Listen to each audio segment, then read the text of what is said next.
Apresentação de portfólio. Desenho, prática de desenho básico e figurativo. Neste primeiro momento, vou estar falando sobre a Ashura. O que é a Ashura? É a técnica usada em desenho e gravura que consiste em traçar linhas finas e paralelas, retas ou curvas, muito próximas uma das outras, criando um efeito de sombra ou meio tom. O termo encontra, sim, sua origem no francês hache, que significa machado. A trama ou ashura é uma técnica artística utilizada para criar efeitos de tons ou sombras a partir do desenho de linhas paralelas próximas. O conceito principal é o de que a quantidade, a espessura e o espaçamento entre as linhas irão afetar o sombreamento da imagem como um todo e enfatizar as formas, criando ilusão de volume, diferenças na textura e na cor.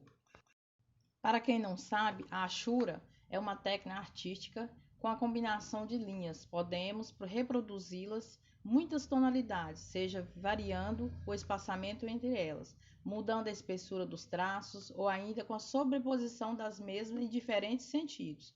Não existe uma forma correta de se fazer achuras, mas a consciência, em qualquer estilo que você decidir seguir, já é mais que por meio caminho andado, para que seu trabalho tenha uma aparência e acabamento aceitável. Agora vou falar sobre a história do desenho e como surgiu a arte de desenhar.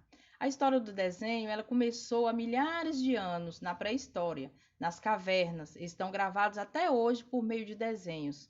Os hábitos e experiências dos chamados homens das cavernas, que usavam as pinturas rupestres como forma de se expressar e comunicar antes mesmo que se existisse a linguagem verbal.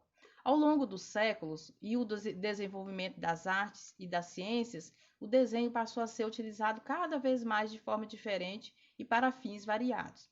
Pode-se dizer que o desenho é um precursor da linguagem escrita, da fotografia, do cinema e até mesmo das representações cartográficas.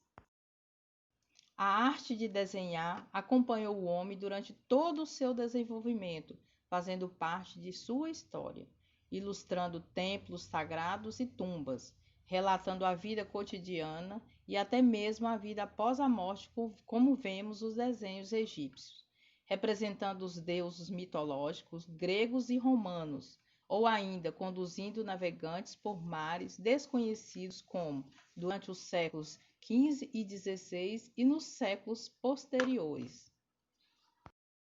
Agora vou falar sobre o desenho de observação. Pouco praticado no desenho de imprensa, o desenho de observação consiste em produzir de maneira mais realista um determinado assunto. Ele pode ser facilmente definido como desenho ou pintura da realidade. O desenho de observação pode se manifestar de diversas formas. Não é de modo algum uma questão de interpretação, de imaginação e de criação. É uma arte difícil porque requer um certo domínio dos conceitos básicos de desenho, mas também um treinamento pessoal sobre como alguém usa os seus sentidos. Por exemplo, observar uma caixinha de MDF com formato de cubo, um tubo de linha com formato de cone e um vidro de antitranspirante representando o cilindro, reproduzir os desenhos de observação conforme as imagens. Esses objetos encontrei em casa mesmo e tinham o mesmo formato das formas geométricas as quais estava precisando para o meu trabalho.